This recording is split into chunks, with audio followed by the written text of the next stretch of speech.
look like I'm happy, and I do a lot of stuff. I take a lot of initiative.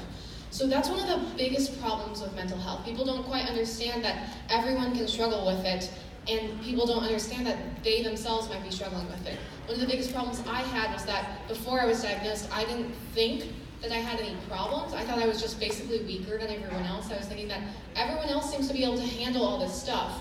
Why can't I? So that was a really big blow to my self-confidence. And it's a pretty valid reason. Hollywood portrays depressed people as people who can't get out of bed every day. In my culture, my parents, aside from my parents who are extremely progressive about mental health, a lot of other people in my culture don't seem to believe in it, and it kind of invalidates what you're feeling, because these are the people you grow up with, and they don't seem like they support you. So, along with that, schools who try to support mental health, it's great that they're making that step, but a lot of the propaganda is really misleading. Once again, anxious people are people who are constantly fidgeting and can't sit still. That's not true. Anxiety and depression and all other mental disorders come in a variety of sizes and shapes. And there's not just one fill-all definition that basically covers everything.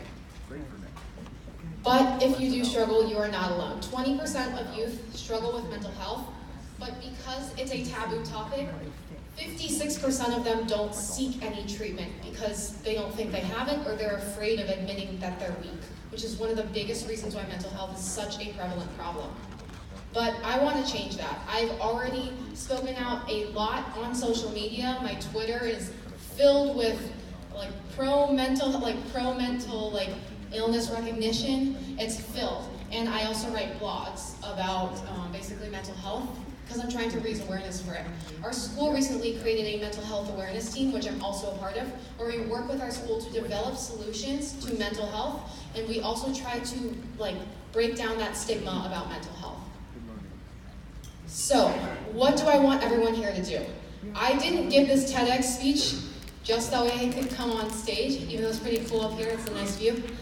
I gave this TEDx speech because I really wanted to tell everybody something that I'm really passionate about and something that I want everybody to start thinking about. First, I encourage everyone to speak out about it, whether it's on social media, through writing, through your parents or administrators, or even just your friends. Speak out about it, try to break down that stigma. But next, discuss it with everybody without any sort of borders. That's the only way we're going to be able to decrease the stigma of mental health and increase the number of people who are willing to actually seek treatment, because it's a really big problem. If we do this all together, we'll make a real change.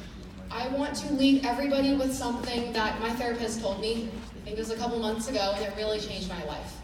The title of my speech is called A Measure of Success. So if you knew the title before I actually started speaking, it would make no sense, because my entire speech has nothing to do with a measure of success.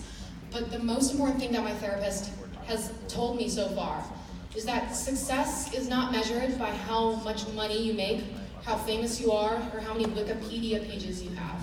It's a measure of what you've overcome. Thank you.